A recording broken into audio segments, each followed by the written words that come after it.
오늘부터 또 신년 축복 성회가 시작이 됐습니다. 이번 주간에 홍수가 났어요. 은혜의 홍수. 수요일, 목요일, 금요일, 토요일, 주일까지 5일 동안 은혜의 시간들이 될 줄 믿습니다. 오늘은 그 첫 번째로 믿음으로 승리하자. 믿음으로 승리하자. 기독교의 역사, 기독교는요, 믿음의 종교입니다.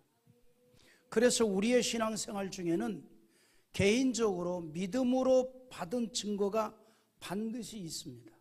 우리 찬양 그렇게 부르잖아요. 예수 믿는 것은 받은 증거 많도다. 반드시 있습니다. 근데 더 중요한 게 또 있습니다. 믿음의 역사는 계속 이루어져야 된다는 거예요. 구원은 중생은 단회적인 역사지만 중생한 그리스도인들의 믿음의 역사는 계속해서 이루어져야 된다는 거예요. 그래서 보면 그리스도인 개인의 믿음의 역사도 계속 이루어지고 기독교의 역사적인 그 일들도 계속해서 이루어졌다 이 말이죠. 그런데 그 모든 일들이 무엇과 함께 이루어졌느냐? 복음과 함께 이루어집니다. 복음과 함께. 그리스도인의 믿음의 역사는 은혜와 함께 이루어지고 기독교의 이 역사는 복음과 함께 이루어진다는 거예요. 복음과 함께. 이번에 어떻게 제가 이 설교 준비를 하다 보니까 할 말이 너무 많아지는 것 같아서 줄이고 꾸짖는데도 불구하고 오늘만 A4 용지 10장이야. 그래서 제가 지금 빨리빨리 말을 해야 되거든요. 그러니까 정신 차려 듣지 않으면 잃어버려요. 왜냐하면 앞말이 나가서 서 있기도 전에 뒷말이 나가서 다리를 걸어버릴 수 있단 말이에요. 빨리빨리 진행해야 돼. 근데 여러분 이걸 굉장히 중요한 건데 중생은 한 번이지만 믿음의 역사는 지속적이어야 되고 그리고 그 개인의 믿음의 역사는 하나님의 은혜를 받고 이루어지는 거다. 마찬가지로 기독교의 전체적인 역사도 지속적으로 이루어지는데 기독교의 전체적인 역사는 복음과 함께 이루어진다는 거예요. 복음과 함께. 그래서 기독교의 역사를 보면 예루살렘에서 시작해서 성령을 받은 자들에 의하여 믿음의 역사가 이루어져 가죠. 그래서 이 믿음의 역사가 소아시아로 이동을 하게 되고 유럽과 미국과 그리고 아시아와 전 세계로 그리고 한국으로 들어왔단 말이에요. 근데 이 모든 일들이 앞서 말씀드린 대로 무엇과 함께? 복음과 함께 이루어졌다 이 말이죠. 기독교의 역사는 복음과 함께. 기독교인의 역사, 그리스도인의 역사는 은혜를 받아서. 그러니까 우리가 중생을 했는데 믿음의 역사를 이루려면 은혜를 받아야 된다 이 말이에요. 그래야 그리스도인의 믿음의 역사가 계속 이루어져 가는 거예요. 또 기독교의 그 어떤 역사는 복음과 함께 이루어진다는 거죠. 그래 계속해서 복음이 전해져야 그 기독교 역사가 이루어져 가는 것이지 복음 증거가 멈춰버리면 기독교의 역사도 멈춘다 이 말입니다. 예루살렘에서 시작된 그 기독교의 역사가 소아시아와 유럽과 한국까지 올 때는 복음과 함께 이루어졌다 이 말입니다. 근데 그 모든 것이 구원받은 사람들을 통해서 이루어진 일들이다 이 말이에요. 그런데 때로는 이런 믿음의 역사가 계속적으로 나타나지 못하고 멈출 때가 있습니다. 왜 그랬을까? 다른 거 아니에요. 믿음이 식어졌기 때문입니다. 에베소 교회가 그런 모습을 보이죠. 그래서 에베소 교회가 믿음이 없어 책망을 듣습니다. 뭐라고 책망 들어요? 너의 처음 사랑을 버렸다. 에베소 교회가 처음 사랑을 버린 이유에 대해서 라오디게아 교회처럼 처음에는 뜨거웠던 믿음이 점점 세속화되면서 식어지게 되었다 이 말이에요. 세상에 물들었다 이 말이에요. 세상에 물들었다. 세상에 물들었다. 그게 식어지게 됐다는 거죠. 이런 모습은 구약시대의 이스라엘 백성들을 통해서도 우리가 볼 수가 있습니다. 하나님의 축복으로 인하여 태평하게 되자 하나님에 대한 사랑이 식어지고 우상을 숭배하면서 하나님의 능력이 사라집니다. 이스라엘은 하나님에 대한 믿음과 나라의 운명이 함께했어요. 이게 구약의 역사가 우리에게 보여주는 내용이잖아요. 하나님에 대한 믿음이 충만할 때에는 군사적으로 경제적으로 아주 강한 나라였지만, 그러나 하나님에 대한 믿음이 식어지고 신앙이 형식이 되면서 하나님을 헛되이 섬길 때에 나라가 무너져 내렸습니다. 그래서 여러분, 신앙은요 형식이 되면 안 돼요. 우리 신앙적인 모든 행위는 그 속에 진심이 담겨 있어야 됩니다. 진심. 여러분, 대한민국의 최근세 역사를 보면 5천년 역사 중에 가장 잘 사는 나라가 되었단 말이죠. 그런데 가난을 극복하고 경제 강국으로 세워져 갈 때에 겸하여 한국 교회는 가장 강력한 믿음으로 신앙생활을 했습니다.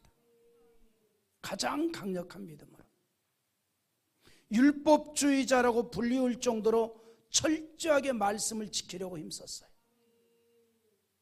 그러니까 우리가 말씀을 지킴으로 구원을 얻는 것도 아니고, 말씀을 지킴으로 의롭다 함을 얻는 것도 아니고, 오직 예수의 보혈로 구원을 받았고 예수의 보혈로 의롭다 함을 얻었지만, 그럼에도 불구하고 하나님의 말씀을 지키려고 거의 율법주의자처럼 말씀을 지키려고 애를 썼더라 이 말이에요.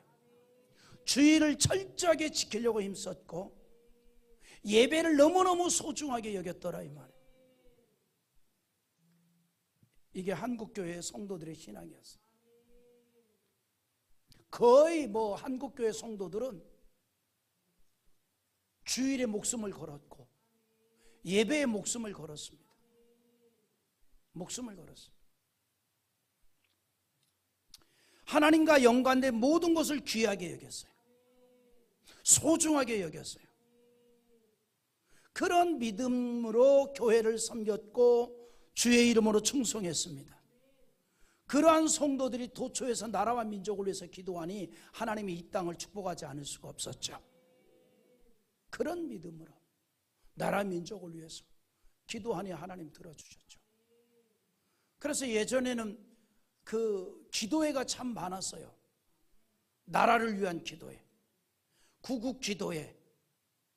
그런데 그 기도를 위한 기도가 아니에요. 그 기도가 응답되기 이전에 이미 그들은 하나님을 중심하는 신앙, 앞서 말씀드린 대로 율법주의자라고 할 정도로 철저하게 하나님을 중심하는 신앙으로 신앙생활하는 그런 과정 속에 나라와 민족을 위해서 기도했더라 이 말이에요. 하나님이 그 기도를 들으신 줄 믿습니다. 그러던 대한민국이 경제가 성장하고 국민의 삶이 풍성하게 되면서 지금은 믿음의 역사가 사라져가고 있어요. 여러분, 지금 우리 대한민국 너무너무 잘 살잖아요. 무지무지 잘 살잖아요. 비유가 될런지 모릅니다만, 여러분 자동차 세금이 아파트 세금보다 훨씬 비싼 거 알죠? 10억짜리 아파트보다 1억짜리 자동차 세금이 더 비싸요. 왜 그렇게 된 줄 압니까? 우리나라가 초기에 60년대에 자동차는 이건 생활 필수품이 아니라 사치품, 그래서 특별 소비세를 부과하는 바람에 자동차세가 그렇게 비싼 거예요. 그것이 지금까지 와버린 거야. 그러니까 60년대에는 이건 생활 필수품이 아니고 생활 소비품이 아니라 특별 소비하는 거다, 사치품이다 이 말이에요. 21세기에 보니까 정말 사치스러운 사람 많네. 전부 사치스러워요. 집안에 자동차 없는 사람 집이 없어요. 그만큼 대한민국이 잘 산단 말이에요. 어마어마하게 잘 사는 거예요. 얼마나 잘 사? 이제는요, 대한민국의 노숙자는요 전 세계에 갖다 놔도 꿀릴 보이지 않을 정도로 깔끔해요. 여러분 노숙자라 그래서 뭐 지저분한 노숙자 드물어요. 찾아보세요. 그냥 지저분한 그 거린들 찾으려면 힘들어요. 한국에서는 다 깔끔해요. 가끔 우리 교회에 와가지고 새신자 등록을 하고 점심 먹고 가는데 그분들 노숙자예요. 근데 깔끔하잖아요. 핸드폰도 있어요. 한국이 정말 잘 삽니다. 그런데 이렇게 경제가 성장하고 국민의 삶이 풍성하게 되면서 지금은 믿음의 역사가 사라져갑니다. 오직 말씀, 오직 믿음, 오직 교회 중심의 신앙이 점점 사라져가고 있다는 겁니다. 참으로 안타까운 것은 우리 한국교회는 특히 코로나 3년을 지나면서 지금까지 지켜왔던 신앙의 전통이 와르르 무너져 버렸어요. 완전히 무너졌습니다. 주일 예배의 소중함도 사라져버렸고, 이런 현상을 통해서 믿음을 지키고 신앙의 자리를 지키고 있다는 것이 얼마나 귀한 일인지 몰라요. 코로나 3년을 지나면서 한국교회의 그 좋은 전통적인 신앙이 다 무너져 내려가고 있는데도 불구하고 오늘 여러분들은 그래도 믿음을 지키고 신앙의 자리에 서 있다는 게 그게 은혜예요. 할렐루야. 이처럼 믿음이 사라지고 하나님에 대한 신앙이 식어져가는 시대에 우리가 무너진 예루살렘 성읍을 회복하는 심정으로 믿음을 회복하고 하나님에 대한 뜨거운 사랑을 회복하는 마음을 갖기를 원합니다. 따라합시다. 나라도 믿음을 지키자. 나라도 하나님에 대한 뜨거운 사랑을 갖자. 한국의 어떤 이 신앙적인 현실을 탓할 필요가 없어요. 그것을 보았다면 이제 그걸 나에게 적용시켜야 됩니다.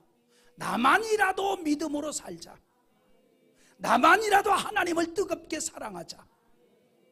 그리고 기도하시기 바랍니다. 주여 나에게 은혜를 주시고 나에게 은혜를 주사 나만이라도 믿음으로 살게 하옵시고 나만이라도 신앙으로 살게 하옵소서. 아멘입니까? 여러분, 사람은요 살아가다 보면 어떤 것에 핑계를 대려면 100가지도 끌어올 수 있어요. 신앙생활 잘못하는 거 핑계 대려면요 1000가지도 만들어 올 수 있습니다. 그러나 우리는 부족하기에 하나님의 은혜를 계속 구하십시오. 믿음으로 살기 위해서 구하십시오. 신앙으로 하나님을 뜨겁게 사랑하는 마음으로 신앙생활 하기를 위해서 구하십시오. 이게 긍정의 신앙인 줄 믿습니다. 우리가 그렇게 가자는 거예요. 이번에 제가 전체 주제가 뭐예요? 믿음, 하나님의 기쁨. 우리가 믿음을 통해 하나님의 기쁨이 되는 인생이 되자. 그런 의도예요. 그래서 신년 축복성의 의미를 여기에 두고 있습니다. 믿음은 하나님의 기쁨으로 삼은 것은 우리의 믿음은 하나님의 기쁨이 되고 그런 믿음으로 살아가자는 겁니다. 그러기 위해서 우리가 먼저 영적 전쟁에서 믿음으로 승리하는 자가 되자는 거예요. 믿음은 반드시 역사가 있습니다. 그래서 믿음에는 열매가 있습니다. 믿음은 신앙 행동이라는 열매를 맺게 되는 거예요. 믿음은 단순히 성경을 알고 성경의 지식을 쌓아가거나 성경을 읽고 어떤 감정을 느끼는 차원이 아니에요. 믿음은 역사가 있고 하나님의 기쁨이 되는 열매가 있습니다. 과거에 배움도 짧고 한글도 몰라서 성경을 띄엄띄엄 읽었던 그 성도들, 그 할머니 성도들이 한국 교회를 지켰어요. 배움은 짧지만 글을 제대로 몰라서 띄엄띄엄 성경을 읽을지라도 정말 믿음으로 말씀을 붙잡으려고 애를 썼고 하나님을 뜨겁게 사랑하는 마음으로 주의 제단을 섬기고 신앙생활을 해왔고 믿음의 자리를 지켰고 헌신자의 자리를 지켰고 이것이 한국 교회를 지켜왔다 이 말입니다. 우리가 다시 그 일을 하자는 거예요. 우리가 다시 그 일을 하자는 겁니다. 왜 그럽니까? 여러분 잘 이해하세요. 믿음이 말씀드린 대로 성경이나 알고 뭐 성경의 지식을 쌓아가거나 성경을 읽고 어떤 감정을 느끼는 그런 차원이 아니라 이 말입니다. 믿음에는 반드시 역사가 있습니다. 하나님의 기쁨이 되는 열매가 있다 이 말이죠. 여러분 보세요. 귀신들도요 예수님을 알고 있었어요. 그러니까 제가 성경을 읽다 보면 참 웃음이 나오는 게, 귀신도 예수님을 아는데 멀쩡한 사람이 왜 예수를 몰라? 귀신만 더 못한 거예요. 예? 귀신만 더 못한 거예요. 여러분 마가복음 3장 11절 한번 읽어봐요. 시작. 귀신들도 어느 때든지 예수를 보면 그 앞에 엎드려 부르짖어 이르되 당신은 하나님의 아들이니이다 하니. 아멘. 하나 또 읽어봐요. 누가복음 4장 11절. 여러 사람에게서 귀신들이 나가며 소리질러 이르되 당신은 하나님의 아들이니이다. 예수께서 꾸짖사 그들이 말하며 허락하지 아니하시니 이는 자기를 그리스도인 줄 알미니라. 아멘. 여러분 귀신도요 예수를 안 되니까 당신은 하나님의 아들입니다. 귀신도 아는 예수를 모르는 사람들이 너무나 많은 거예요. 잘 이해하세요. 믿음은 안다고 믿음이 아니에요. 성경 지식 많이 안다고 믿음이 아니라 이 말이에요. 귀신도 예수를 안 되니까요. 어떤 사람은 성경을 너무나 빠삭하게 알아도 예수를 몰라요. 그 사람은 영적으로 보면 귀신만 더 못한 거예요. 귀신도 예수를 안다. 믿음은, 진짜 믿음은 머리에서 멈추지 않습니다. 진짜 믿음은 머리에만 있는 믿음이 아니라 열매로, 행함으로, 신앙으로. 그래서 성경이 뭐라 그래요? 행함이 없는 믿음은 죽은 믿음이라고 그래요. 야고보서 2장 26절 한번 읽어봅니다. 시작. 영혼 없는 몸이 죽은 것 같이 행함이 없는 믿음은 죽은 것이니라. 아멘. 그러니까 믿음이 뭐냐? 행함입니다. 믿음이 지식이 아니에요. 믿음은 행함입니다. 성경은 믿음으로 행함을 강조하는 이유가 있습니다. 믿음으로 행할 때 신앙의 승리를 할 수가 있기 때문입니다. 이 땅에서 믿음으로 산다는 것은 바울의 말처럼 여전히 영적 전쟁이에요. 악한 마귀와의 전쟁입니다. 악한 마귀는 어둠의 영으로 역사하여 우리의 믿음을 실족하게 하는 일들을 자꾸 만나게 합니다. 여러 방법으로 시험을 합니다. 우리가 처한 현실을 다 이용하여 시험에 빠지게 해요. 여러분 마귀는요 너무너무 교환해가지고 내가 처한 모든 상황을 다 활용해서 우리가 시험에 빠지게 만듭니다. 내가 처한 모든 상황을 다 활용해서 때로는 육신의 아픔을 이용할 때도 있고, 아멘입니까? 때로는 육신의 아픔을 이용할 때도 있고, 질병을 이용할 때도 있고, 물질을 통해서 이용할 때도 있고, 인간관계를 통해서 이용할 때도 있습니다. 목적은 딱 하나예요. 우리가 시험에 들게 하고 믿음의 역사를 이루지 못하게 하는 겁니다. 여러분 그래서 잘 기억하십시오. 악한 영의 역사는 우리가 믿음의 역사를 이루지 못하게 하기 때문에 육신의 아픔이 올 때에, 질병을 처할 때에, 물질 문제로 인하여서 이 고민이 될 때에, 인간관계로 인해서 갈등을 할 때에 우리는 더욱 주를 붙잡는 자 되시기 바랍니다. 더욱 은혜를 사모하시기 바랍니다. 더욱 주의 전을 찾을 수 있기를 바랍니다. 그래야 우리가 영적 승리자 되고 믿음의 승리자 될 수 있는 거예요. 자꾸 자기를 위로하려고 너무 하지 마십시오. 잘못하면 그러면 마귀의 밥이 되는 겁니다. 아멘입니까? 이거는 여러분만 해야 되는, 목사인 저도 마찬가지예요. 그러니까 저도 스스로에게 자꾸 깨우치는 거예요. 깨우쳐요. 이거 뭐 지나가다가 말 얘기인데, 그래서 제가 몸이 좀 피곤하고 그러면은 좀 살살 해야 되겠지 그러다가도 나에게는 또 진통제가 많아. 이걸 얼른 먹고 하여튼 스스로 깨우쳐서 힘을 얻어서 또 나오는 거예요. 안 그러면 여러분 우리는요 이 영적 전쟁이라니까요. 사람이 자꾸 자기에게 마음이 너그러워지고 넓어지면 점점 약화되는 겁니다. 우리의 모든 상황을 원수마귀는 다 이용을 합니다. 모든 상황을. 그래서 인간관계를 통해서 주에 대한 은혜를 상실하게 만들어버리고, 물질 문제를 통해서 상실하게 만들어버리고,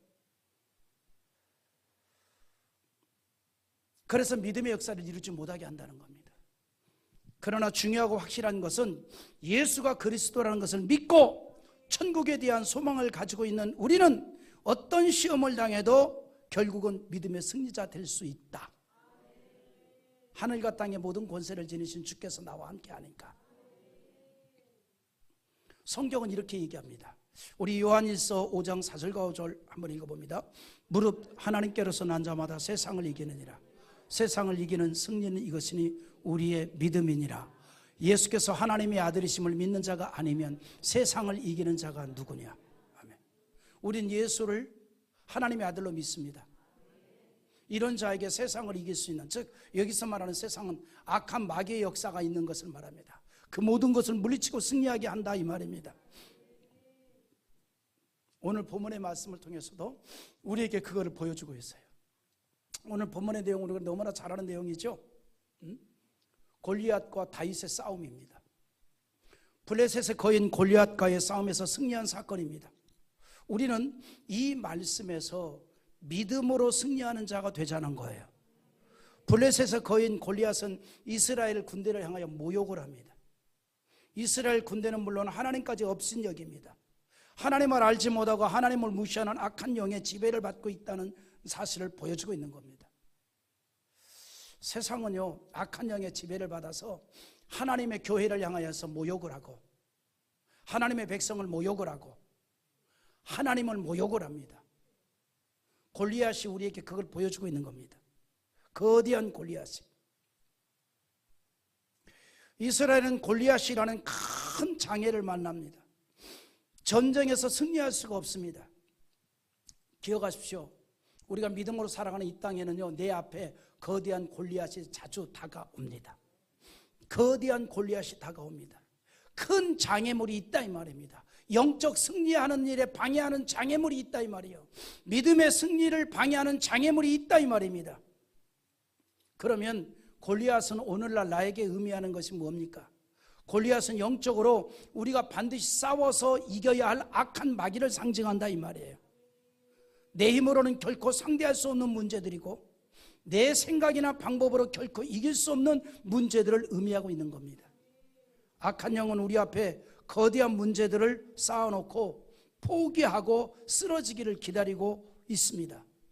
따라서 우리가 넘어가야 할 문제들이 골리앗입니다.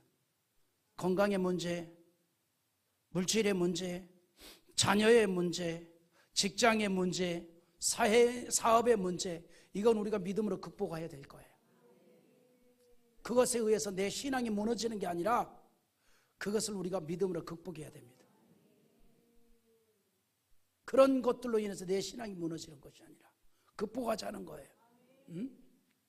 따라서 문제는 내가 골리앗 앞에 쓰러지느냐 아니면 골리앗을 쓰러뜨리냐 하는 거예요. 내가 물질의 문제 앞에 굴복을 당하느냐, 그것을 극복하느냐, 내 자녀의 문제로 말미암아서 내가 무너지느냐 아니면 극복하느냐는 거예요. 골리앗 앞에 쓰러지면 악의 세력의 포로가 되어 실패한 인생이 되지만, 그러나 승리하면 복을 받는 자가 되고 하나님께 영광이 될 줄 믿습니다. 우리는 새해를 축복으로 걸어가기를 원합니다. 그러기 위해서 골리앗 같은 큰 문제를 극복합시다. 이겨나갑시다. 그러기 위해서 골리앗 앞에 이스라엘 백성들처럼 낙심하지 말고 싸워 반드시 승리하고 믿음을 지킬 수 있기를 원합니다. 여러분, 다윗이 나타나기 전에 골리앗 앞에 온 이스라엘 군사들은 다 낙심해서 그 앞에 숨죽이고 있었습니다. 그런데 다윗은 믿음으로 나갔어요. 우리도 골리앗과 같은 문제 앞에 이스라엘 이 군사들처럼 숨죽이고 낙심하여 엎드리는 자가 아니라 다윗처럼 당당히 나가라 이 말이죠. 극복하자 이 말이에요. 승리하자 이 말입니다. 그러려면 첫째, 믿음으로 하나님을 의지하는 신앙으로 나가면 됩니다. 자, 우리 41절 다시 한번 읽어봅니다. 시작. 블레셋 사람이 방패든 사람을 앞세우고 다윗에게로 점점 가까이 나아가니라. 여기 보니까 블레셋 장수 골리앗이 다윗을 향해서 막 다가와요. 한번 여러분 상상 한번 해보십시오. 그 어마어마한 거구가, 이 사람의 음성이 만약에 이 골리앗이 영화로 제작된다면 베이스 음일 것 같아요. 아니면 막 소프라노 음일 것 같아요. 아니면 그 무슨 간사한 그냥 그 내시의 목소리 같아요. 예? 막 북척 장신이 그냥 막 다윗에게 다가가면서 다윗아 이럴진 않을 거 아니야. 예? 그 막 베이스 음으로 그냥 막 찌렁찌렁하게 울리면서 다가올 거 아니에요. 얼마나 그 보기만 해도 그냥 움찔움찔하겠습니까? 성경이 뭐래요? 다윗에게 점점 가까이 나오니라.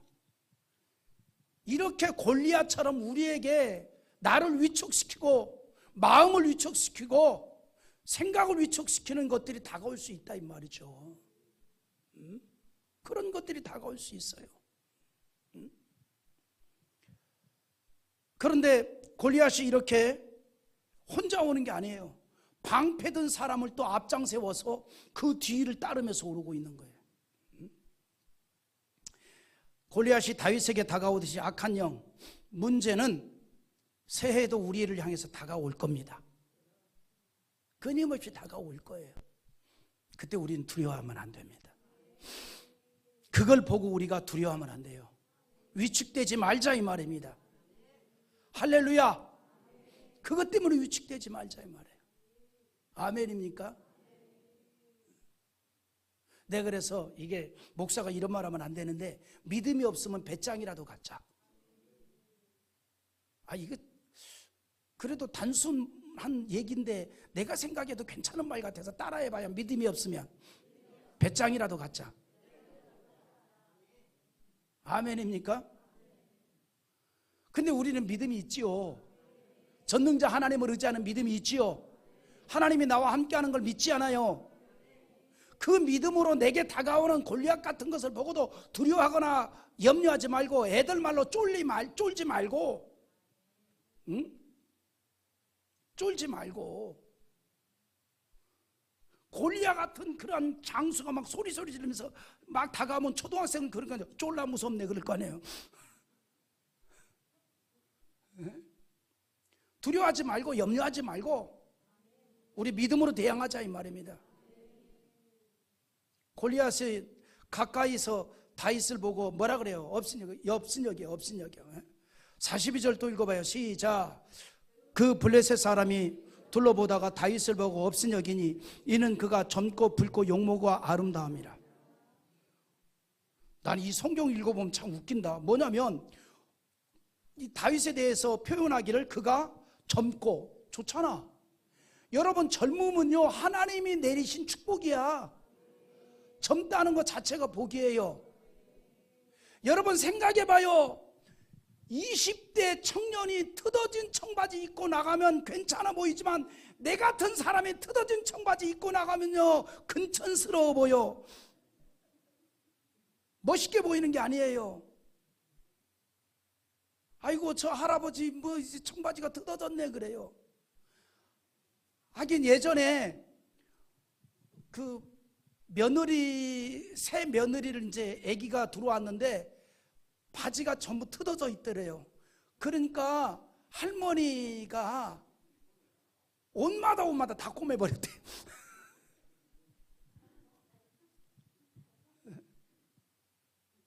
돈 주고 뜯어놓은 걸. 그러니까 젊음은요 하나님의 복이라고, 젊다는 건.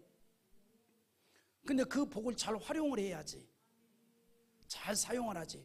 방탕한 데 쓰지 말고 긍정적이고 가치 있는 데 활용을 해야죠. 근데 여러분 보세요. 블레셋 사람 골리앗이 보니까 그가 젊고 붉고 용모가 아름다워. 그러니까 다윗이 잘생겼다는 말이요, 기분 나쁘게 못생겼다는 말이요? 잘생겼다는 말이에요. 잘생겼다는 말이에요. 그러니까 믿음도 좋은 놈이 생기기도 잘생겼네. 우리 부목사님 같네.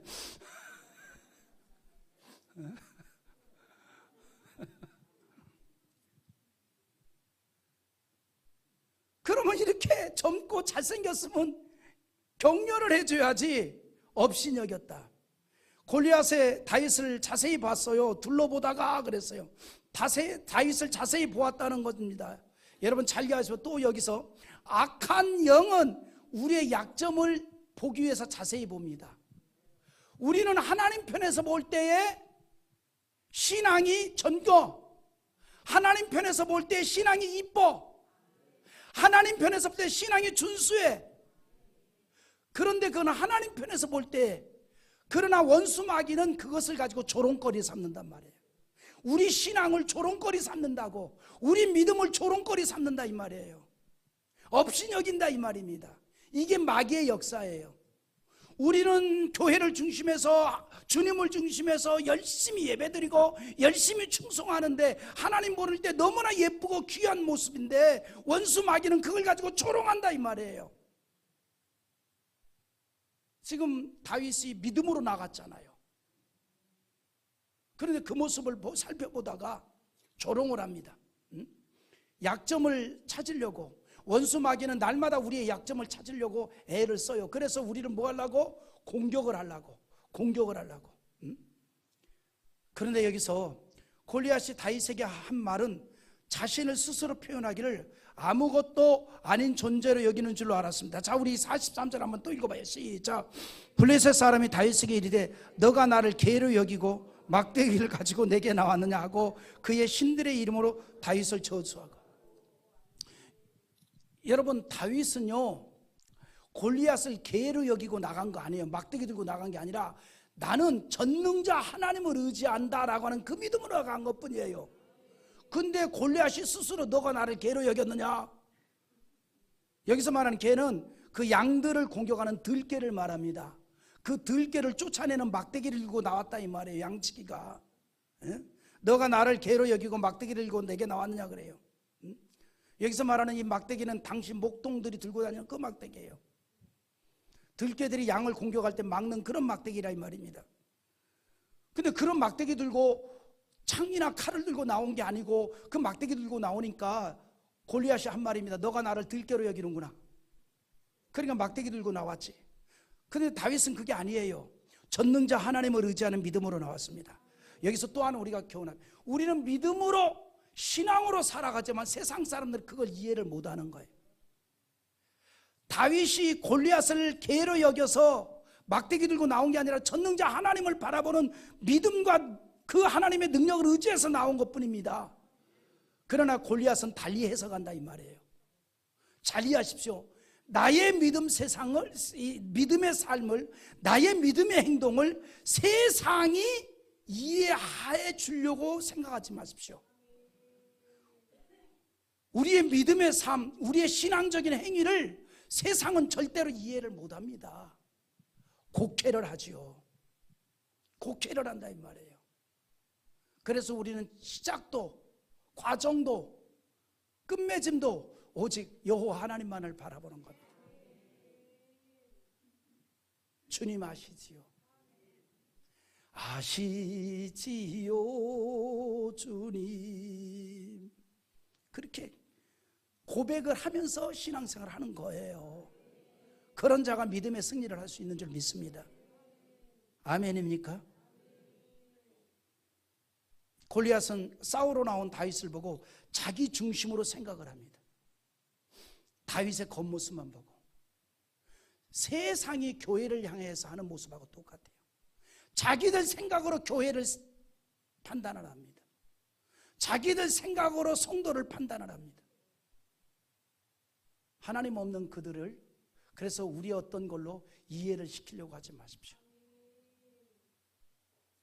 우리는 그들을 설득하려고 신앙생활하는 게 아니라 구원의 은혜에 감사해서 신앙생활하는 것이고 주의 은혜로 신앙생활하는 것이고 그래도 그들의 영혼을 구원시켜야 하겠기에 듣든지 아니 듣든지 복음을 전할 뿐입니다. 이게 기독교 신앙이에요. 이번에 제가 아주 기본적인 기독교 신앙이 기본적이고 교리적인 이런 내용들을 5일 동안 이 5시간 동안 다룰 거예요. 이번 주간에 하는 이 메시지를 좀 많이 잘 기억했으면 좋겠어요. 그리고 나서 이제 이 골리앗이 자신들의 신들의 이름으로 다윗을 저주합니다. 당시에 블레셋 사람들이 섬기던 신은 다곤신이었어요. 다곤신. 다윗은 하나님을 의지하는 믿음으로 나아갔고 골리앗은 자신들이 섬기는 신을 의지해 나갑니다. 다윗과 골리앗의 싸움은 현실적으로는 블레셋과 이스라엘을 대표하는 싸움이었지만 영적으로 보면 이것은 영적 싸움입니다. 다시 말하면 블레셋의 거짓 신들과 이스라엘의 참 하나님 사이에 벌어진 영적 전투라 이 말입니다. 그러나 이 싸움은 아무 능력도 발휘할 수 없는 죽은 신과 살아계신 만군의 여호와 사이에 이루어지는 싸움입니다. 승리는 하나님의 사람이 하게 될 줄 믿습니다. 너무나 당연한 일 아니에요? 골리앗은 자기의 힘을 믿었고 상대방을 무시하면서 자신 있게 말합니다. 그래서 44절 또 읽어보죠. 시작. 그 블레셋 사람이 또 다윗에게 이르되 내게로 오라. 내가 내 살을 공중의 새들과 들 짐승들에게 주리라 하는지라. 다윗에 대한 골리앗의 저주를 구체적으로 말합니다. 내가 내 살을 공중의 새들과 들 짐승들에게 주리라. 이 말이 무슨 말입니까? 이스라엘 사람들에게는요, 죽은 시신을 매장되지 못한 걸 큰 저주로 여겼어요. 여러분, 우리나라 또 그러니까 여러분, 사람의 생각과 가치관은요, 시대에 따라서 완전히 바뀝니다. 어떻게 바뀝니까? 여러분, 우리는 전통적으로 장례식 할 때 시신을 땅에다 묻어요. 시신을 태우는 것은 2번 죽이는 걸로 여겼어요. 이게 우리의 문화였다고. 몰라요? 그래서 이미 죽어 땅속에 있는 자를 다시 한번 모욕을 주고 할 때에 시신을 다시 꺼내가지고 그걸 태워버렸다고요. 우리 문화는 시신을 태우는 문화가 아니야. 우리 아버지 돌아가실 때도 그래서 유언을 딱 2가지만 했어. 좀 다윗처럼 멋있게 유언하지. 신앙생활 잘 알아야. 좀 그렇게 해야지. 뭐 유아 세례 받은 양반이 무슨 유언을 무슨 거저 나 저기 매장하라. 시신 태우지 말고. 그렇게 하고 저 통일되면 이북에다 묻으라. 황효대 해주 은율군 장년면 2구 42 거기다 묻으라. 그 그림 다 그려졌어요. 대로가 있고 이일로 올라가 여기 과수원 있고 여기 있고 우체국 있고 여기 우체국장이 네 작은 아버지가 했었다. 해서부터 여기다 묻으라. 그리고 통일되기 전까지는 북한이 잘 보이는 땅에다 묻으라. 그래서 북한이 잘 보이는 땅에다 우리 형님이 산을 사가지고 거기다 매장을 했어요. 그 개념이 있거든, 지금도. 근데 지금은 완전히 바뀌었죠. 요즘은 전부 화장하라죠, 화장. 근데 이스라엘 백성들에게 개념이 뭐냐면 시신이 죽었어요. 그런데 시신을 매장하지 못한 것은 저주로 여깁니다. 저주로. 그러면 매장 안 한 시신은 뭐예요? 들짐승이, 날짐승이 와서 다 뜯어먹는단 말이죠. 그걸 2번 죽이는 걸로 여기는 거죠. 근데 그 저주를 지금 누가 하고 있어요? 골리앗이 했단 말이에요. 다윗을 그렇게 만들어버리겠다 이 말이죠. 그렇게 만들어버리겠다. 여러분 잘 이해하시기 바랍니다. 악한 원수마귀는요, 우리의 믿음과 신앙을 갈기갈기 찢어버리기를 원합니다. 우리의 믿음의 형체를 완전히 사라져버리게 합니다. 우리의 신앙의 모습을 완전히 없애버리기를 원합니다. 우리는 죽는 그날까지 하나님의 백성으로서의 모습으로 살아갑시다. 신앙의 사람으로 살아갑시다. 믿음을 지키며 살아갑시다. 주일을 귀하게 여기고 예배를 귀하게 여기고 하나님 중심에서 제단을 섬기는 것을 기쁨으로 여기며 우리는 그리스도인의 모습으로 살아가기를 주의 이름으로 축복합니다. 내 생명 다하는 그날까지 우리는 신앙의 모습을 지키며 살아갈 수 있기를 원합니다. 할렐루야. 그런데 그 일을 위해서 우리가 오직 하나님 여호와만을 의지하자 이 말이죠. 아멘입니까? 성경은 이런 말씀을 합니다. 자기의 힘을 의지하는 자는 다 멸망을 받을 것을 말하고 있습니다. 여러분, 이스라엘 백성들이 아이성과의 싸움에서 패배한 이유가 뭡니까? 물론 아간의 범죄도 있었지만 기도하지 아니하고 하나님을 의지하지 아니하고 자기 힘으로 한번 해보려고 하다가 아이성 전투에서 패하지 않았습니까? 그러나 성경은 여호와를 의지하는 자에게 복이 있음을 약속합니다. 우리 이사야 40장 30절 31절 읽어봅니다. 시작. 장정이라도 넘어지며 쓰러지되 오직 여호와를 앙망하는 자는 새 힘을 얻으리니 독수리가 날개치며 올라감 같을 것이요 다른 박질하여도 곤비하지 아니하겠고 걸어가도 피곤하지 아니하리로다. 아멘. 여호와를 의지하는 자에게 이런 은혜가 있게 되는 줄 믿습니다. 할렐루야. 또 시편 우리 115편 9절을 한번 읽어봅시다. 시작. 이스라엘의 여호와를 의지하라. 그는 너희의 도움이시요 너희의 방패시로다. 이걸 우리에게 적용하면 하나님은 나의 도움이다. 내 평생의 도움은 하나님밖에 없다. 아멘입니까? 여러분, 우리 그렇게 사는 자가 하나님을 의지하게 되고 그런 자가 결국은 마지막 순간까지 신앙의 모습을 지킬 수 있는 거예요. 두 번째는 우리가 믿음으로 승리하기를 위해서 하나님을 의지하는 자, 믿음의 승리자 된 것에 대한 확신을 해야 돼요. 하나님을 의지하는 자, 믿음의 승리자가 될 수 있다. 자, 우리 45절 읽어봅시다. 시작. 다윗이 블레셋 사람에게 이르되 너는 칼과 창과 단창으로 내게 나아오거니와 나는 만군의 여호와의 이름 곧 너가 모욕하는 이스라엘 군대의 하나님의 이름으로 내게 나아가노라. 아멘. 여러분, 다윗은 여기에서 먼저 골리앗이 의지하는 것과 자신이 의지하는 것 사이에 어떤 차이가 있는가를 밝혀주고 있어요. 칼, 창, 단창을 열거했습니다. 이것은 골리앗의 외적 무장 상태입니다. 자신과 비교할 때 상대적으로 완벽한 무장입니다. 골리앗은 칼과 창과 단창을 가지고 나왔어요. 정말 완벽한 무장을 했다 이 말입니다. 그러나 자기에게는 아무런 능력이 없다는 걸 골리앗이 전쟁의 무기를 가지고 나왔지만 그것이 아무런 능력이 없다는 것을 다윗은 확신합니다. 그런데 다윗이 가졌던 무기가 뭐예요?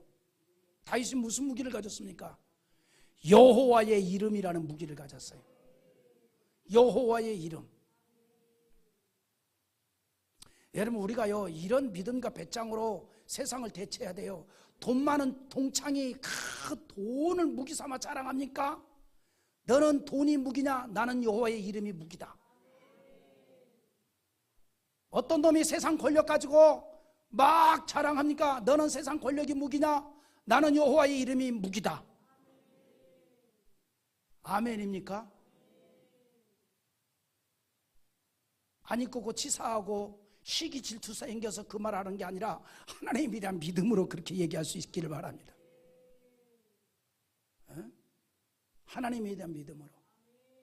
나의 무기는, 나의 힘은 여호와의 이름이다. 다윗이 그렇게 얘기하는 거예요. 나의 이름은 여호와의 이름이다. 나의 무기는. 다윗은 골리앗이 전쟁 무기를 가지고 나왔지만 자기는 아무런 능력이 없다는 걸 확신하면서 여호와의 이름 한 가지가 나의 무기다 이 말이에요. 그러면서 여호와 하나님을 드러내기를 원했습니다. 여러분, 하나님의 말씀은요 뭘 얘기하냐면 전쟁의 승리가 사람이 많고 적음이 아니라 하나님의 손에 있다는 걸. 여러분, 우리 한번 읽어봅시다. 사무엘상 14장 6절 한번 읽어봐요. 시작. 요나단이 자기의 무기를 든 소년에게 이르되 우리가 이 할례 받지 않은 자들에게로 건너가자. 여호와께서 우리를 위해 일하실까 하노라. 여호와의 구원은 사람이 많고 적음에 달리지 아니하였느니라. 하나님의 구원은 사람이 많고 적음에 있지 않다 이 말입니다. 다윗은 요나단과 같이 구원은 사람의 숫자에 있는 것이 아니라는 믿음이 있었고 하나님만이 승리할 확신을 가지고 있었습니다. 그래서 다윗이 멋있게 외쳐요. 여러분, 이 세상에 가장 멋있는 외침은요 주를 찾는 외침이에요. 주를 찾는 외침. 주여! 주를 찾는 외침이에요. 그리고 그 주를 찾는 외침에 멜로디를 붙이면 찬양입니다. 아름다운 소리잖아요. 아름다운 소리.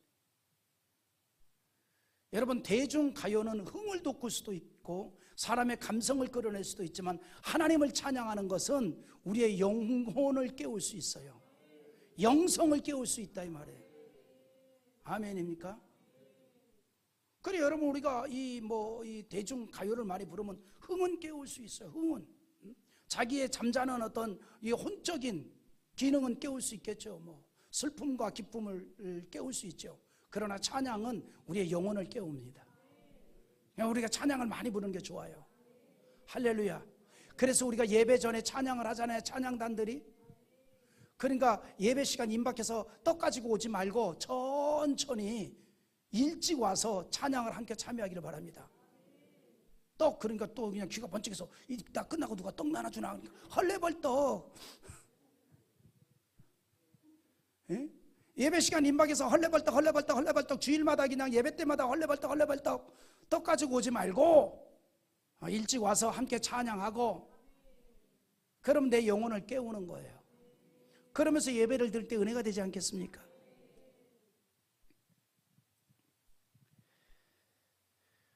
그래서 믿음으로 외칩니다. 외쳐요. 여호와께서 너를 내 손에 넘기리라. 승리를 확신한 겁니다. 그래서 오늘이라 그래. 지금 넘겨줄 거다. 내 손에 넘겨주리라. 무장한 골리앗이 하나님의 능력으로 지팡이 하나 들고 나온 누구에게? 다윗에게 굴복당하게 된다 이 말이에요. 그리고 골리앗과 다윗의 싸움을 통해서 온 세상은 여호와가 과연 이스라엘의 하나님임을 알리게 됩니다. 하나님의 영광을 위한 싸움이었습니다. 다윗은 믿음으로 그걸 확신합니다. 나 또 한번 읽어봐요. 47절 읽어봐요. 시작. 우리에게 알게 하리라. 전쟁은 여호와께 속한 것인즉 그가 너희를 우리 손에 넘기시리라. 자, 여기 뭐라 그래요?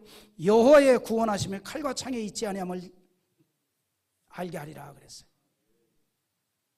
이 말을 직역하면 무슨 뜻이냐면 여호와의 구원하심이 칼과 창에 있지 아니함을 이 말을 직역하면 이런 말입니다. 여호와는 칼과 창으로 구원하지 않는다. 그걸로 구원하지 않는데요. 전쟁의 결과는 인간의 노력이나 군사력에 달린 것이 아니라 오직 여호와 하나님의 섭리에 달려 있습니다. 아멘.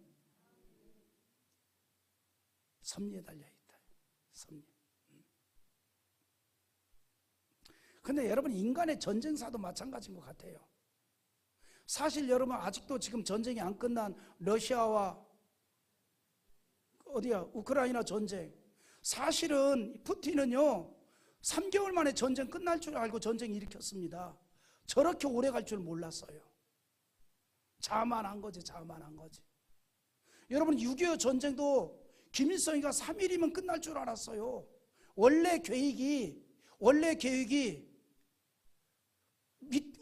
위에서 이제 쫙 밀고 내려와서 서울에서 점심 먹고, 여러분 실질적으로 서울에서 개성까지 2시간이면 가요.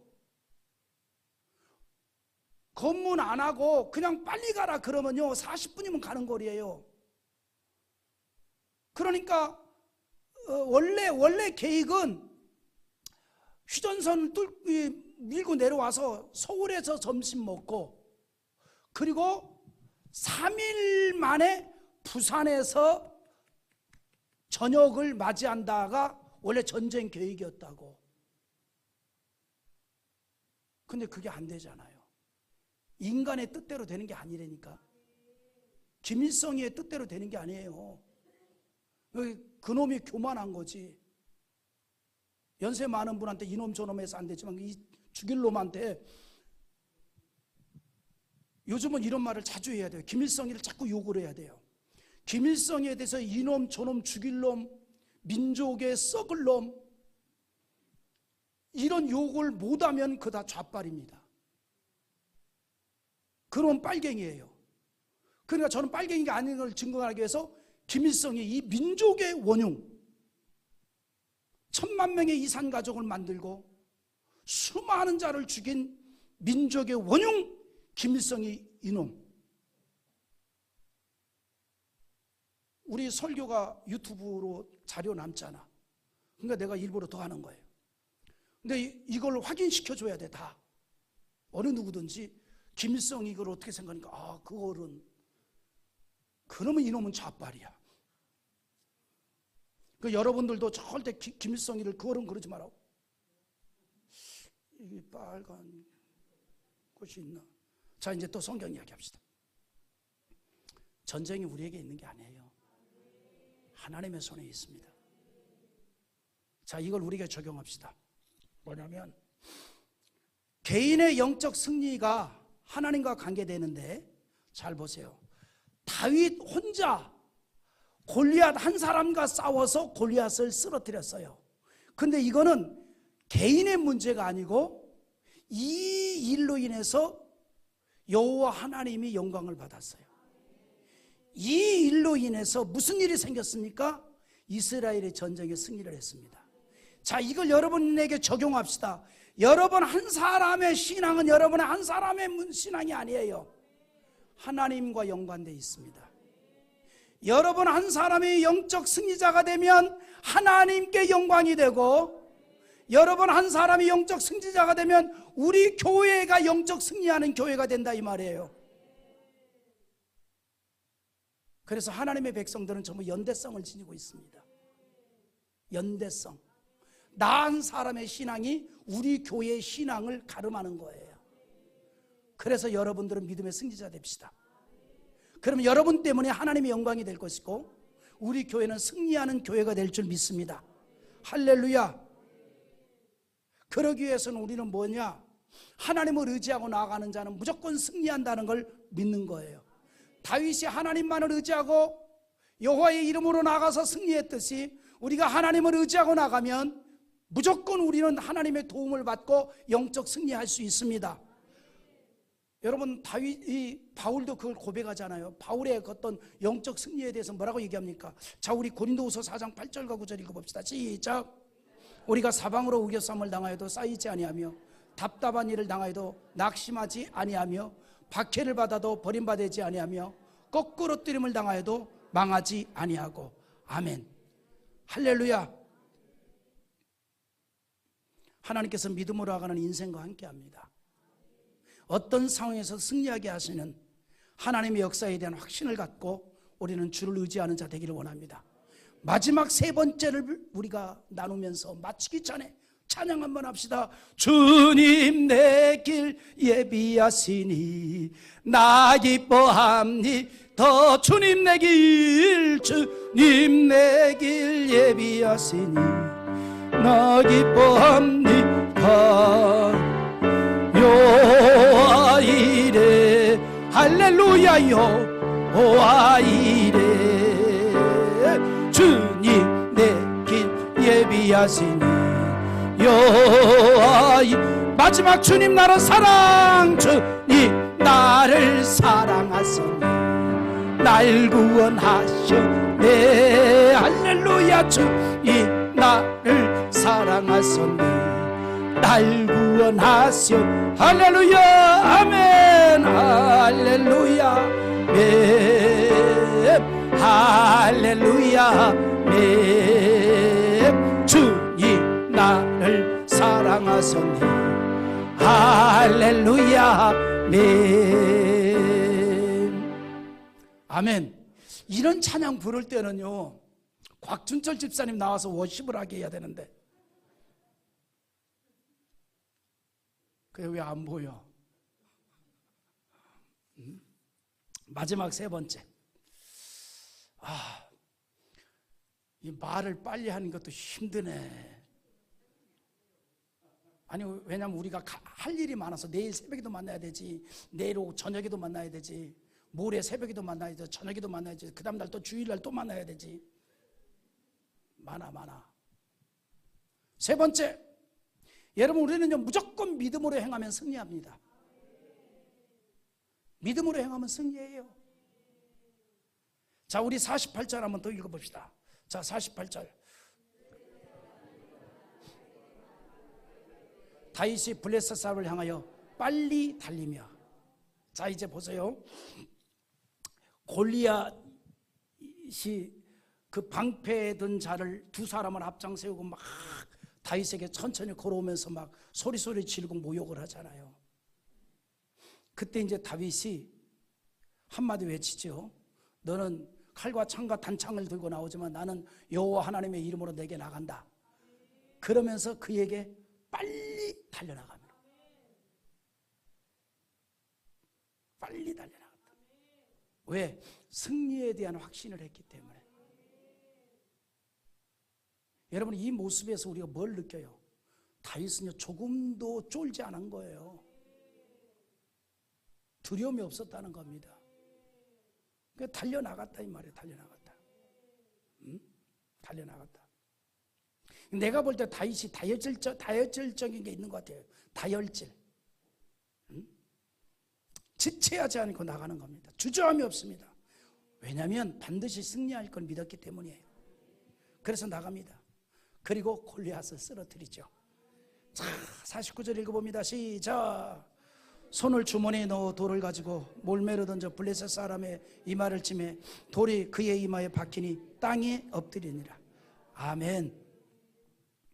이마에 박히니 땅에 엎드려지니라. 큰 거목이 쓰러지듯이 쓰러졌어요. 체중을 이기지 못하고 순식간에 쓰러졌어요. 몰맷돌을 던졌는데 이마에 탁 꽂힌 거예요. 여기서 또 우리가 좀 정리해 봅시다. 이제 얼굴을 땅에 댔다 그랬어요. 여기 본문의 내용을 보니까 블레셋 사람이 이마를 치매 돌이 그의 이마에 박히니 땅에 엎드려졌다 그래요. 고대 사회에 항복을 할 때 모습은 땅에 엎드려지는 거예요. 고대 사회에서 항복 선언이 뭡니까? 엎드려. 우리 남한산성 비극도 그렇잖아요. 왕이 나가서 이마를 땅에다 댔어요. 엎드려진 거예요. 굴복절, 굴복. 그래서 이 온유라는 온유함, 그런데 온유의 원어적인 뜻이 뭐냐면 지면과 가깝다 이 뜻이에요. 내 마음을 하늘에다 놓는 게 아니라 땅에다 가까이 놓는 게 온유라는. 그래 온유와 겸손이 비슷한 얘기 같은데 겸손은 또 다른 차원이에요.